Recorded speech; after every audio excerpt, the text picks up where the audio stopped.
Capital market के सब लोग बिजी थे, कोई लोग बेच रहे थे, कोई लोगों को अपॉर्चुनिटी दिख रही थी। ऑप्शन मार्केट बहुत ही वाइब्रेंट थी। 500-500 700 रुपए के ऑप्शन के भाव होते थे। कोडिंग के कोविड के क्रैश में लोग बहुत नए लोग लेके आए। तो I mean industry wise Covid में कोई प्रॉब्लम नहीं थी। जो इस वक्त जो जिस तरह का मैग्नीट्यूड हुआ है ना, सो पूजा आई मीन नो लेवल। देखिए अब 3 क्वेश्चंस का हमें आंसर देना है, मतलब क्वेश्चंस है हमारे पास। कितना गिरेगा, मैं बीएससी की बात नहीं कर रहा हूं, टोटल मार्केट की बात कर रहा हूं।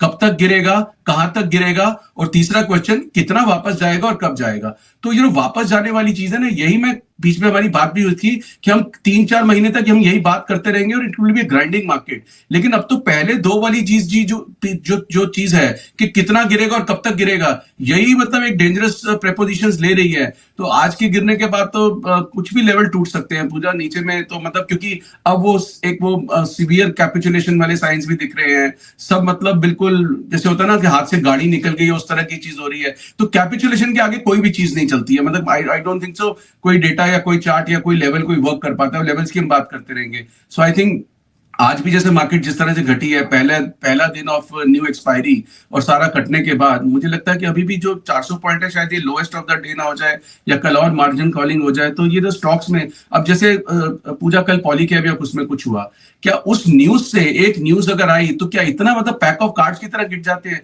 आप ये समझिए कि जो हाई बीटा स्टॉक है, जो high price high beta stock है, they are itching to go down, they just need some reason. तो इन सब से बहुत ज्यादा बच के रहना चाहिए, क्योंकि नहीं तो डैमेज इतना सीवियर हो रहा है कि आप और मेरे कंट्रोल से बाहर है। तो ये तीनों आंसर, कहां तक गिरेगा, कितना गिरेगा, वो भी हो जाएगा, रुक भी जाएगा, क्या हम वापस बढ़ जाएंगे, वो एक बहुत बड़ा क्वेश्चन मार्क है। एक और चीज होती है पूजा, एक there is a term called recency bias.